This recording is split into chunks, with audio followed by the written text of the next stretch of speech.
Welcome everybody to Extreme Off-Road Silly Bills. Today we're dealing with a 2016 Toyota Land Cruiser AT37, also known as the Arctic Trucks 37, and it has 1017 horsepower, 852 pounds-feet of torque from a 7 litre twin turbocharged V8 engine.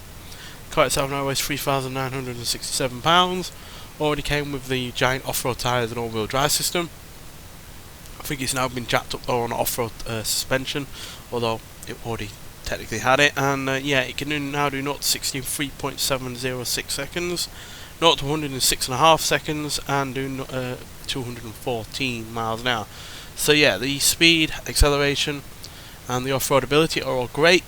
The braking is decent, but obviously it still weighs 4,000 pounds, near enough. So still got a lot of momentum there to slow down, but the handling is where it's weakest, and the launch isn't the greatest either. But yeah, still got far more power than it had originally. It had less than 200 horsepower, so yeah, it's definitely going to shift this time around, but whether or not it can handle it, we'll have to see. So yeah, obviously this is meant for going off-road, but typically at a much slower pace. It's more about getting to your destination rather than getting there quickly. Now we'll kind of switch that around, so let's see. It's quite a large vehicle as well.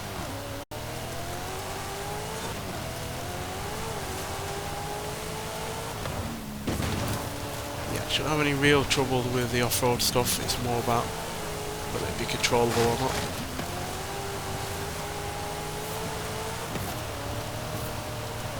Certainly going to be quicker than the PLP 50 from the previous episode though, that's for sure.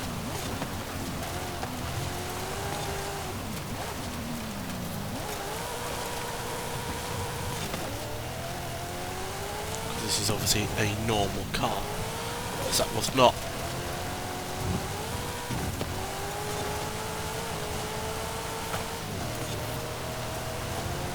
This is obviously quite quick as well.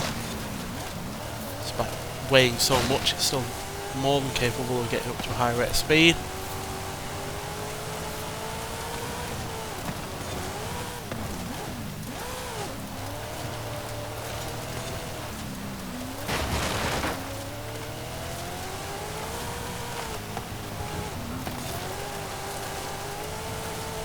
Now there are numerous engines you can pick for this, but I went for the V8 purely because it's got a fair decent amount of power and torque. It's not ridiculously overpowered. This still is overpowered in comparison to the standard vehicle, but it's not as powerful as you can get.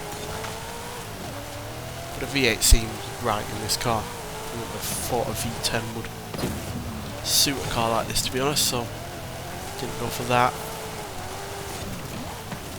Can't remember what other engines there were, but yeah, there were some more powerful ones, but I think this is powerful enough. More than 1,000 horsepower is hardly a small amount of power, still quite extreme. And yeah, when you put it in a car of this weight and size, it's obviously not going to be the easiest of things to drive.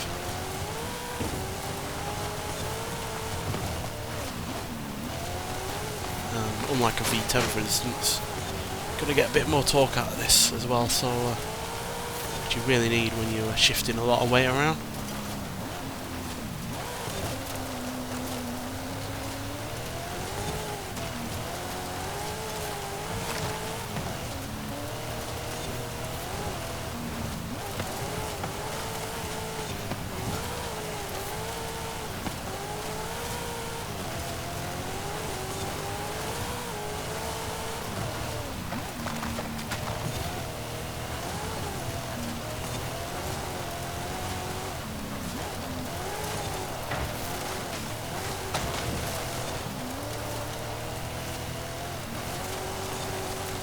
Does seem to be a bit more agile than I was expecting though, considering it's got such large tyres and it's hardly a lightweight.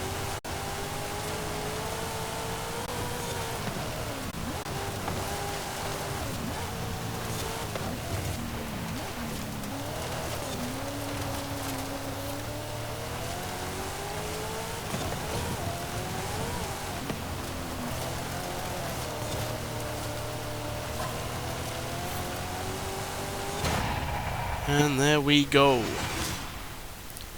So yeah, by no means the fastest time that we've had, but it's far hardly from near the bottom. In fact, it's in 6th place. Managed to beat the Sierra Cars RX3, the Duberti F150 Pre-Runner, which is probably the most similar car to this, as well as the Nissan Pickup Rally Raid, Porsche Taycan Turbo S, and the Subaru STI S209, and everything else below that. Far and away ahead of the PLP50 from the previous episode, but it is just over a second or so slower than the Ford Bronco, and yeah, way off the pace of the McLaren GT, Aston Martin Valhalla, GMC Jimmy, and the DeLorean DMC 12, which is still the fastest car that we've had on this series. But yeah, still 6th place is not bad. It's more than halfway up the leaderboard, which is fairly good, especially when you consider it still weighs a huge amount, doesn't have the most power that we've ever put in a car, and yeah, is obviously still quite a large vehicle that is more used to slower off-road excursions.